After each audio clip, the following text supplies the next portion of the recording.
Be be Fatima بنت اسد مولا علی علیہ السلام کی والد گرامی تھیں۔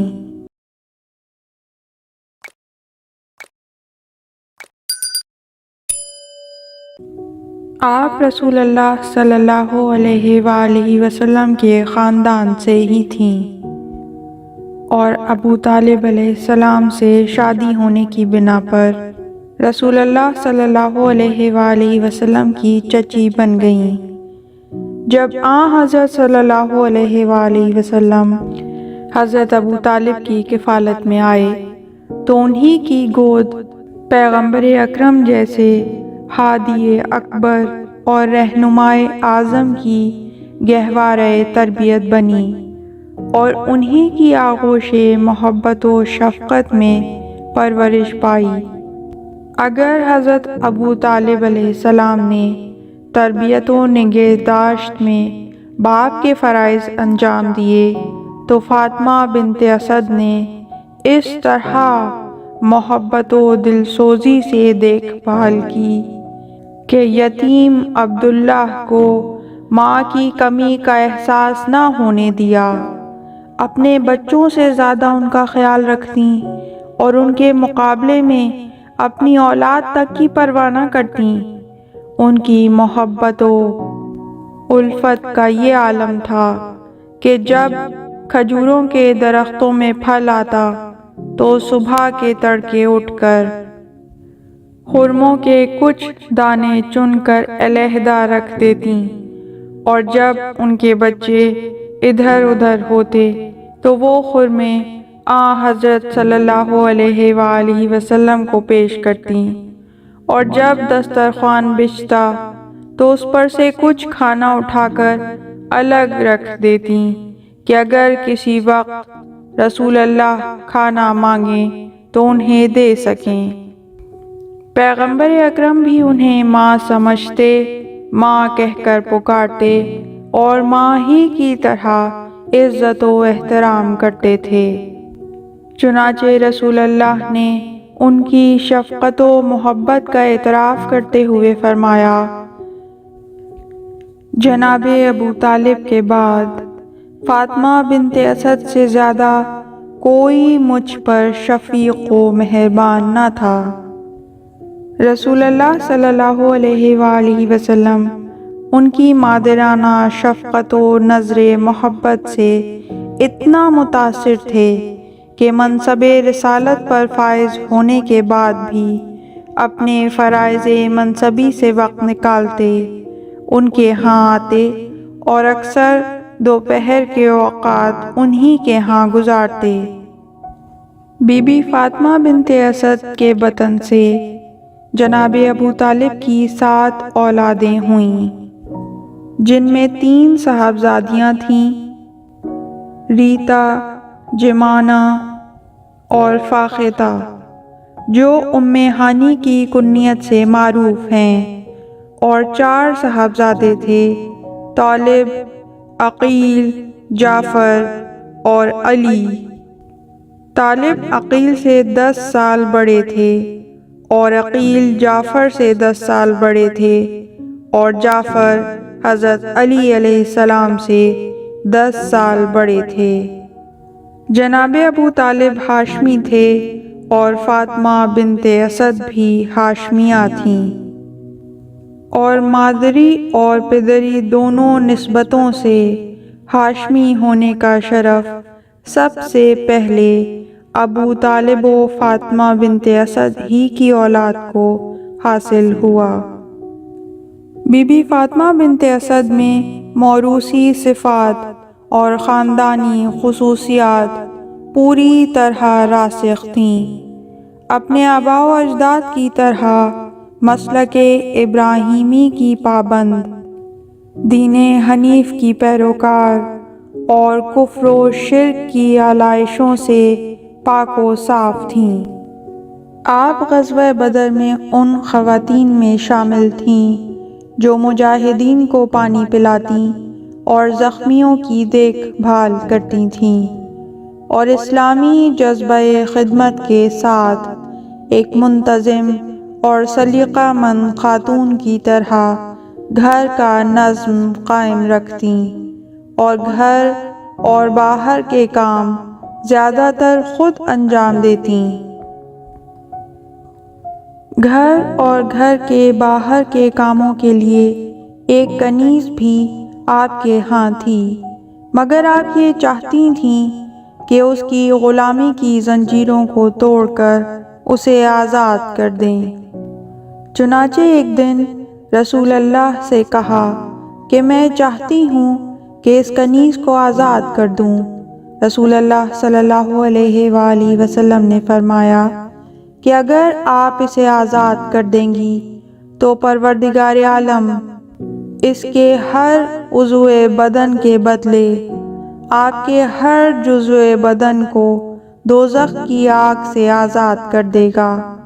ابھی اس آزادی کی نوبت نہ آئی تھی کہ سخت بیمار پڑ گئیں۔ آپ نے حالت مرض میں پیغمبر اکرم کو اس کی آزادی کے بارے میں وصیت کرنا چاہی، مگر زبان لڑکھڑا گئی اور قوت گویائی ساتھ نہ دے سکی۔ رسول اللہ صلی اللہ علیہ وآلہ وسلم کی طرف اشارہ کیا اور پھر اس کنیز کی طرف اشارہ کیا۔ حضرت صلی اللہ علیہ وآلہ وسلم نے فرمایا کہ میں آپ کی وصیت و خواہش کے مطابق اسے آزاد کر دوں گا۔ بی بی فاطمہ بنت اسد ریاضت و عبادت، زہد و تقوی و طہارت میں بلند درجہ رکھتی تھیں۔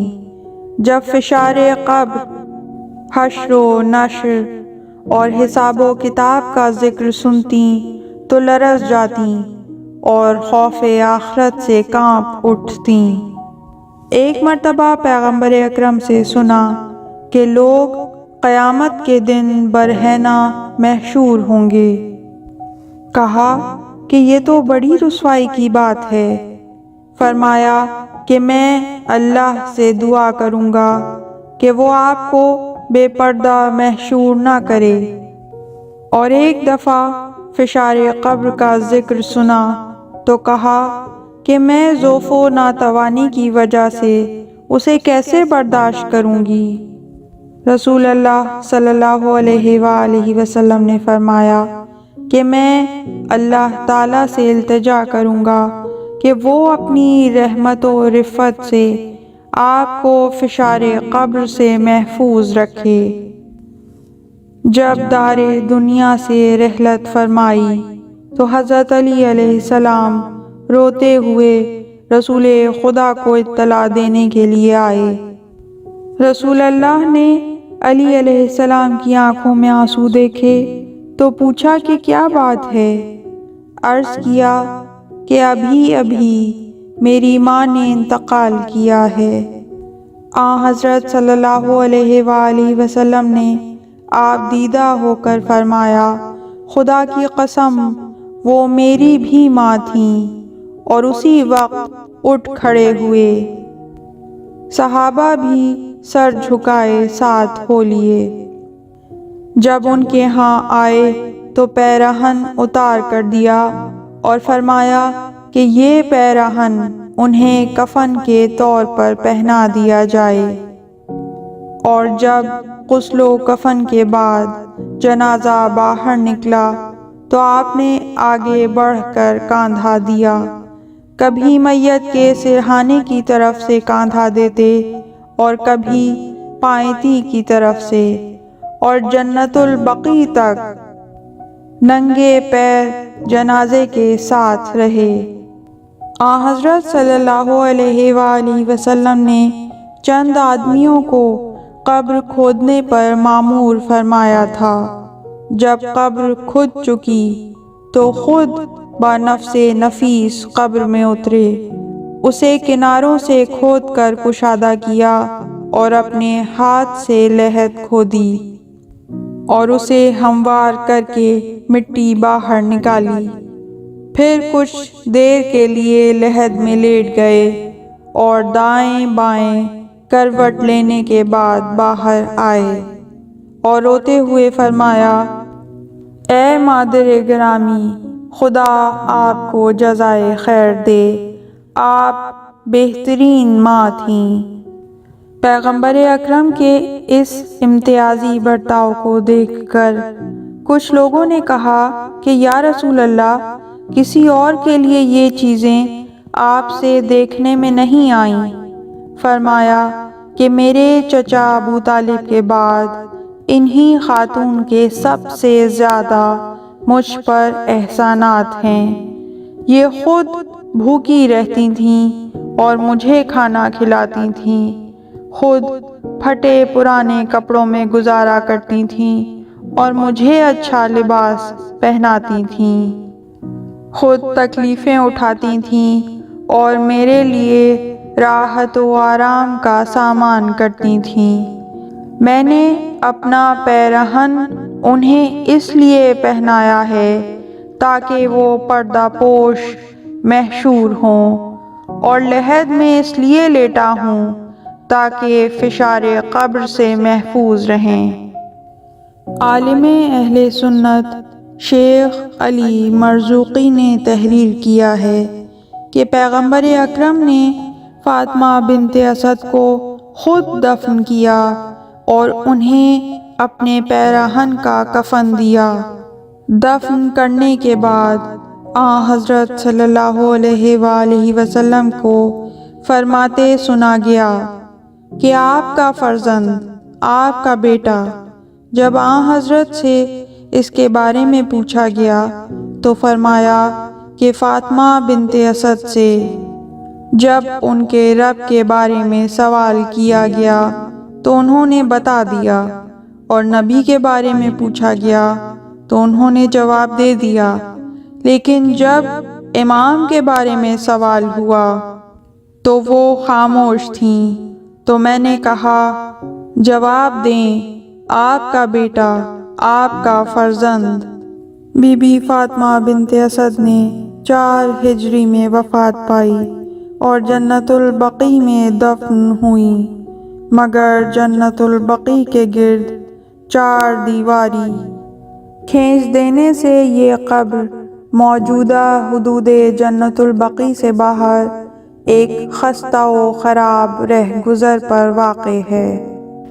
جب زائرین ادھر سے گزرتے ہیں تو اس قبر پر بھی فاتحہ خوانی کے لیے کھڑے ہو جاتے ہیں، جو ابھی تک خستہ حالی کے باوجود محفوظ ہے، اور خدا نہ کرے کہ راستوں کی توسیع کی تجویز اسے اپنے تصرف میں لے لے۔ انا للہ و انا الیہ راجعون۔ اللہم صلی علی محمد و آل محمد۔ پروردگار رحمتیں نازل فرما محمد اور ان کی پاک آل پر ہزاروں کروڑوں درود و سلام۔ اللہم عجل لولیک الفرج۔ پروردگار قائم آل محمد کو، ہمارے زمانے کے علی کو اذن ظہور عطا فرما۔ اس طرح کی مزید تحقیقی، علمی اور تاریخی ویڈیوز دیکھنے کے لیے چینل کو سبسکرائب کیجیے اور بیل آئیکن پہ کلک کیجیے۔